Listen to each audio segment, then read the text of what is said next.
Fala galera, sejam bem-vindos ao canal do Professor Humberto.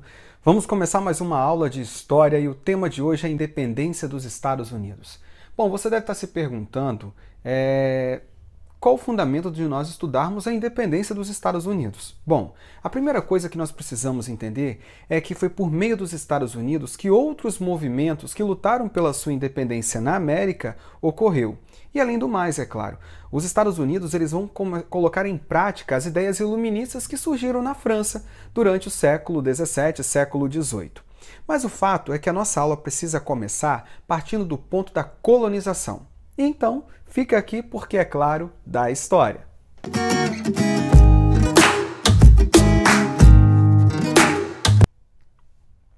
Bom, falando em colonização, nós estamos falando de 13 colônias que estão situadas na América do Norte. Essas colônias elas começaram seu processo de desenvolvimento, na verdade elas surgiram a partir do reinado da Rainha Elizabeth I e depois foi se consolidando com o reinado de Jaime I. O fato é que nós teremos dois modelos de colonização presente dentro da América do Norte.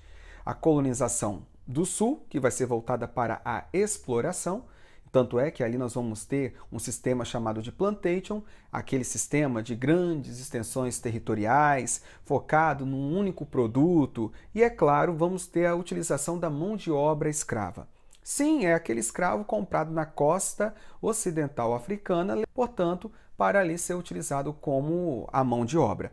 E os produtos que vão estar sendo explorados naquela região, e é claro, visando o mercado externo, que é uma outra característica muito importante, é o algodão, o tabaco e o anil. Principalmente o algodão e o tabaco, que serão os principais produtos produzidos ali e exportados para outros territórios. Outro fato importante é as colônias que vão ficar mais ao norte. Essas colônias aqui, elas são caracterizadas pelas colônias de povoamento. Isso significa que a população que vive naquela região são puritanos, são protestantes. Eles vieram para este território fugindo de uma perseguição religiosa causada pelo próprio Jaime I, e ali, nessa região mais norte, aonde hoje é Nova York, dentro daquela área de Massachusetts, eles vão estar montando a sua colônia de povoamento. Como o próprio nome diz, eles estão povoando um território, buscando uma área que eles possam, então, ser livres para praticar a sua fé sem uma perseguição religiosa. Tanto é que as colônias ali não têm o foco de produzir para exportar, mas principalmente vão estar voltadas para o mercado interno. É um território que nós vamos ter também investimento numa educação, até porque os puritanos, eles querem educar os filhos para continuar ali as suas riquezas. Então vai ser dentro daquela área que nós vamos ter a construção de escolas, nós vamos ter a construção de universidades e que, portanto, vai caracterizar esse modelo de colonização mais para o norte. É assim que nós temos, então, 13 colônias situadas na América do Norte e, aparentemente, e a princípio, terá o controle da sua metrópole, que é a Inglaterra. Empolgante! Nós temos que falar agora como que vai ser a relação entre a metrópole com as 13 colônias. A relação vai ser marcada, é claro, que em um determinado momento por um certo abandono, e aí nós damos o nome desta política de negligência salutar, e um outro fator. Nós podemos que ressaltar que a Inglaterra não vai deixar totalmente abandonada. Não quer dizer que a Inglaterra deixou de lado radicalmente essas 13 colônias. Até porque algo que vai ser característico desta região e diferente do restante da colonização em todo o continente americano é que essas 13 colônias vão desenvolver internamente o seu próprio governo, o que a gente chama de autogoverno, tá? Ou este nome que aparece aqui embaixo. Bom, o fato que dentro desta característica de governo, eles terão uma assembleia. Essa assembleia poderá votar ali determinadas demandas e vai ter um governo. Esse governo, liderado por um governador, é claro, e vai ser nomeado pelo rei da Inglaterra. Esse governador, ele sendo fiel ao rei da Inglaterra, ele tem a função ali de vetar ou permitir que aquelas decisões que foram feitas na Assembleia possam ser aplicadas dentro das colônias. Certo?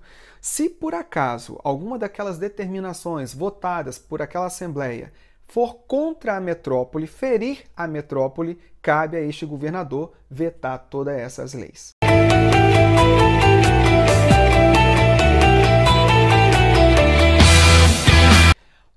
fato importante dentro deste contexto é que essa negligência salutar, esse abandono, vai permitir também que as 13 colônias comecem a sentir um pouco de autonomia. Aquela verdadeira frase de que quando o gato sai, o rato faz a festa?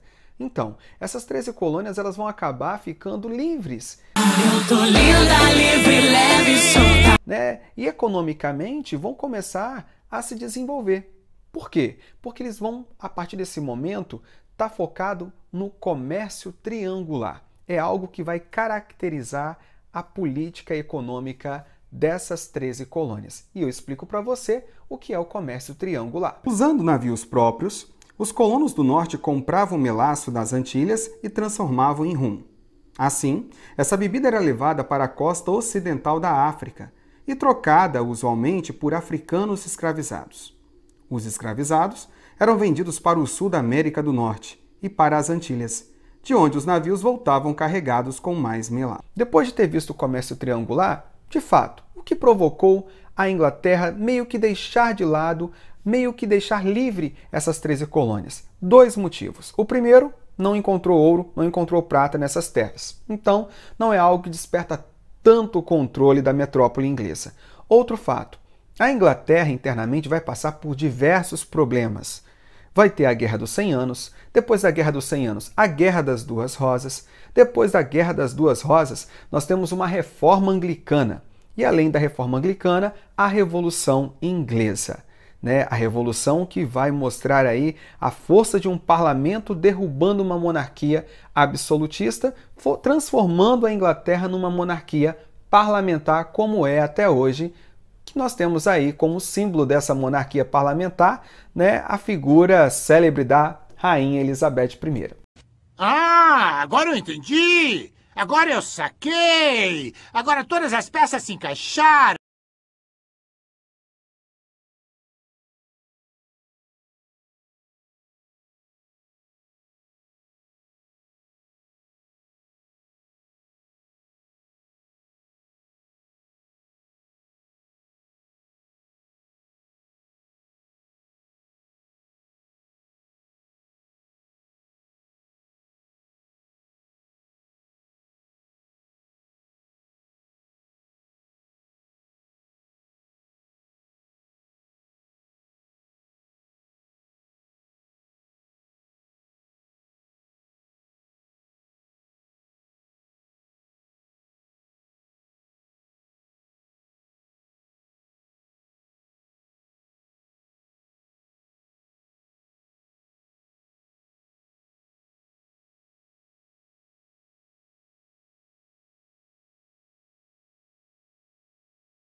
Wait a minute.